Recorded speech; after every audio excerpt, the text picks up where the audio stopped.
You have heard that it was said, an eye for an eye and a tooth for a tooth. But I say to you, do not resist an evildoer. But if anyone strikes you on the right cheek, turn the other also. And if anyone wants to sue you and take your coat, give your cloak as well. And if anyone forces you to go 1 mile, go also the 2nd mile. Give to anyone who begs from you, and do not refuse anyone who wants to borrow from you. And retold for our modern ears. You have heard it said, an eye for an eye and a tooth for a tooth, but I say to you, don't mimic the bully. If they take their mask off, don't take yours off to prove them wrong. If someone says unkind or cruel things to you, don't respond with insults yourself. Say thank you and ask if they have anything else to share. If someone disparages you on social media, exposing your secrets, don't hide behind lies. Tell the truth about who you are.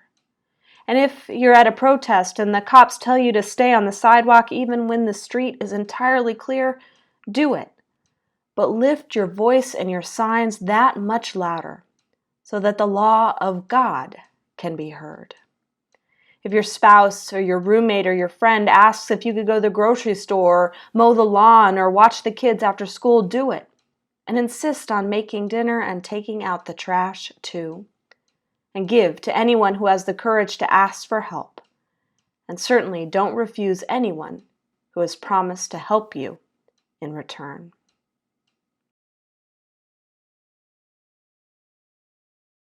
Well, hello, Cathedral of Hope, and welcome to Pulse Worship, our midweek pick-me-up that is not only meant to offer a spiritual boost in the middle of your week, but is also a place where we can explore challenging topics, look at our faith and spiritual life in new and experimental ways, and have the freedom to try on new beliefs and practices that help us to strengthen, grow, and enrich our spiritual lives.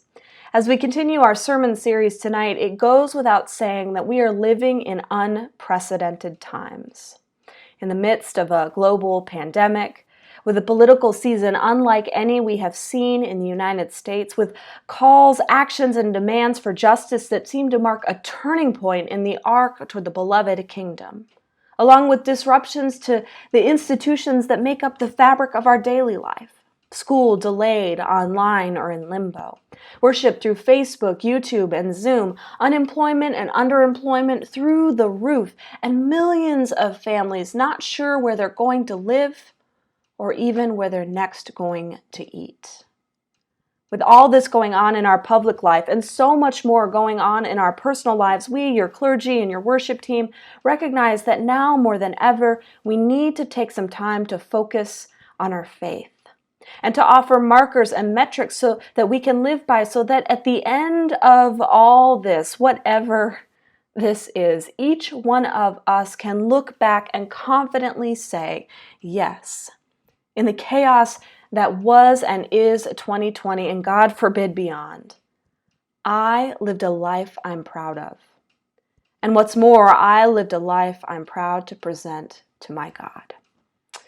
And so, people of God, it is with that in mind that we continue our sermon series today on Don Miguel Ruiz's book, The 4 Agreements. The 4 Agreements is a small little book that you can order from our online bookstore called Sources of Hope that offers 4 specific, tangible things that you can do that will, according to our author, bring a new level of freedom and happiness to your life, especially in a world that is out of control.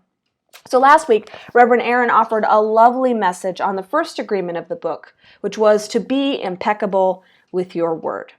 In her sermon, she reminded us that when our external words and deeds are in alignment with the internal goodness with which God made us, our lives have the power to reflect God's self into the world.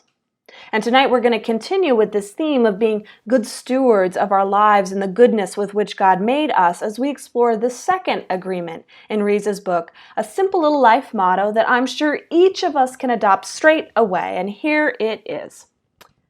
Don't take anything personally. Don't take anything personally. Simple, right? Maybe not so much.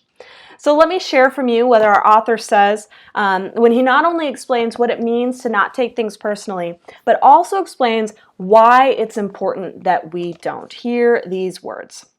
Whatever happens around you, he says, don't take it personally. If I see you on the street and I say, hey, you are so stupid, without knowing you, it's not about you. It's about me. If you take it personally, then perhaps you believe you are stupid. Maybe you think to yourself, how did he know? Is he clairvoyant? Can everybody see how stupid I am?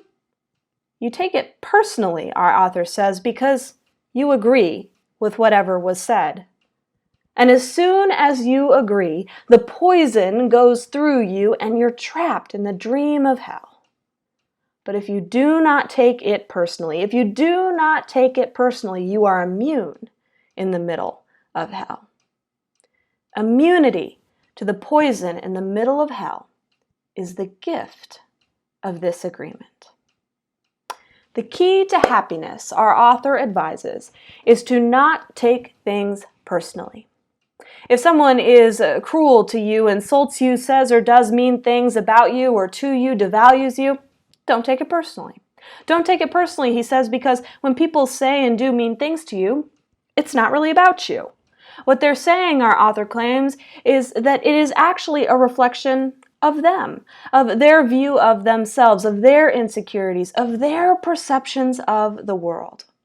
And if you take their comments, their actions, their insults personally, if you receive these negative things that people are saying to you and about you, if you are or things that they're doing in front of you or even to you, if you receive them, if you internalize them, if you start to believe them, if you take them seriously as a reflection of you, then you, our author says, are intentionally eating poison. People of God, this makes sense, doesn't it? We know how toxic negative words and actions can be.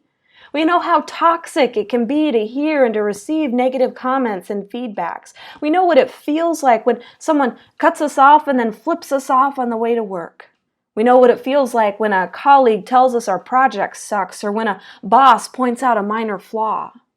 We know what it feels like when a spouse or a partner makes a stinging comment that maybe our outfit doesn't look very good or the meal we were prepared isn't actually all that tasty. We know what it feels like when we find out that someone we thought was a friend is talking behind our back. We know how these comments and actions have the power to seep into our psyche, and even if they don't ruin our day, it's hard not to feel at least some impact on our soul. But here's the thing. While our author uses the language of poison to describe the impact of the negative things that people say and do to one another, I wonder if that's not the best metaphor to use. Because unlike poison, which you can often avoid by checking labels on bottles, by not eating things you're not familiar with, by paying attention, by avoiding dangerous places, negative words and actions imposed on us by others are not something we can always avoid. Thinking of receiving negativity is like ingesting poison also places the blame on the one who is on the receiving end of another's cruel behavior. And rather than setting us free, this may cause us to feel shame when we should feel justifiably hurt. Besides, some of the negativity that comes our way isn't just in the intentional words we speak or how we treat one another in our lives. Instead, many of our social institutions are founded on a culture of making us feel like we're less than. Negativity is in the unattainable images portrayed in movies and magazines and on social media. It's in unfounded and unwarranted vitriol and comments posted by bots whose only purpose is to cause pain and division. It's in ads that condition us to believe that we're not good enough, that we're not rich enough, that we're not skinny enough, that we aren't living up to the potential that society expects for us. It's spewed from parents and pulpits and politicians who say that unless we think like them, believe like them, vote like them, we aren't worthy enough for them. No, I don't think that negativity is a poison. I don't think it's something that we willingly or intentionally take in. I think instead negativity is actually more like a virus, one that it's hidden in the air we breathe, and one from which we have no natural immunity. And indeed, even Jesus talked about the dangers of the amplifying powers and the pervasiveness of falling ill to the negativity that is present in all aspects of our lives. You've heard it said, he reminds us in today's reading from Matthew 5, an eye for an eye and a tooth for a tooth. But I say to you, do not resist the evildoer. But if anyone strikes you on the right cheek, turn the other also. And if anyone wants to sue you and take your coat, give them your cloak as well. And if anyone forces you to go 1 mile, go also the 2nd mile. Give to anyone who begs from you, and do not refuse anyone who wants to borrow from you.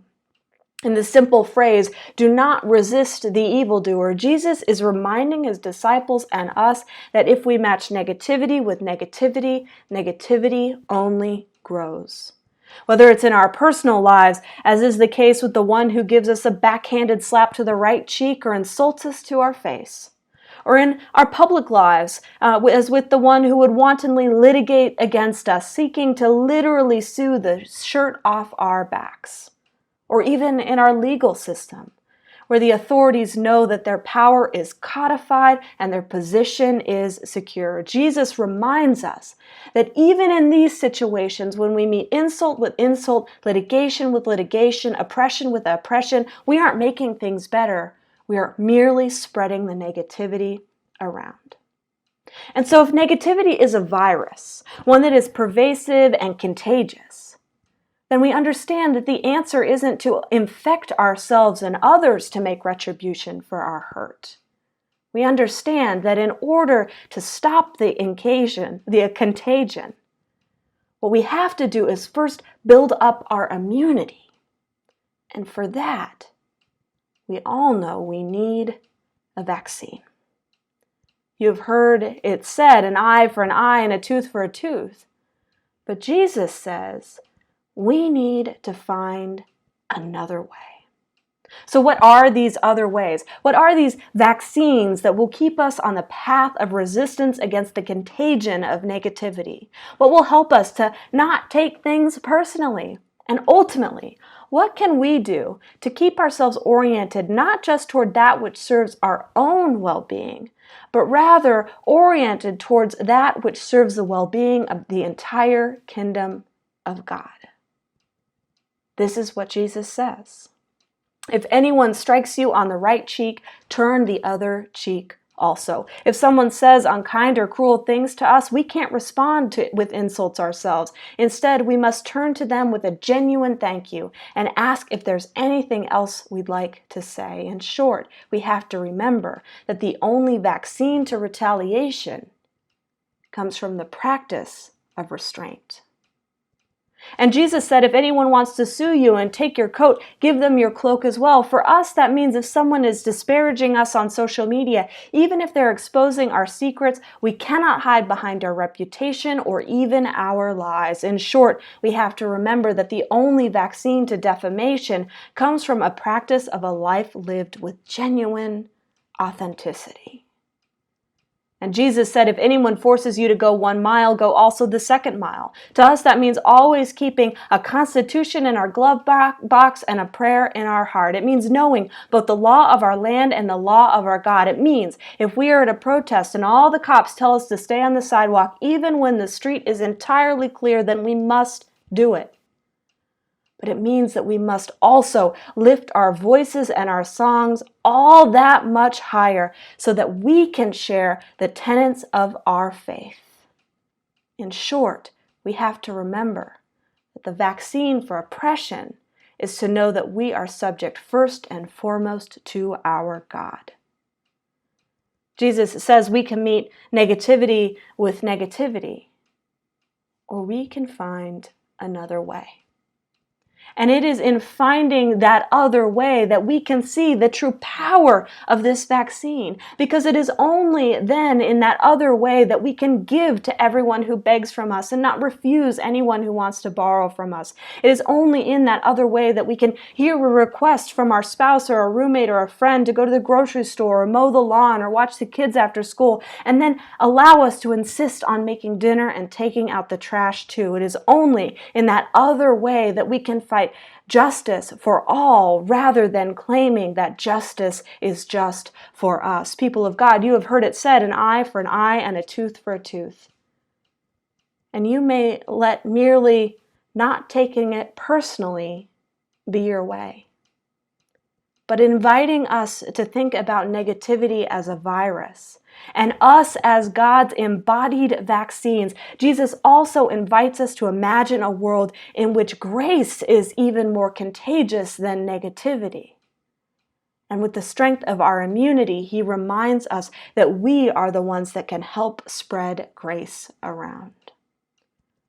So, people of God, in the midst of this unprecedented time, with negativity all around us, Jesus asks, what choice will we make? Will we meet negativity with negativity? Or will we let ourselves be God's vaccine?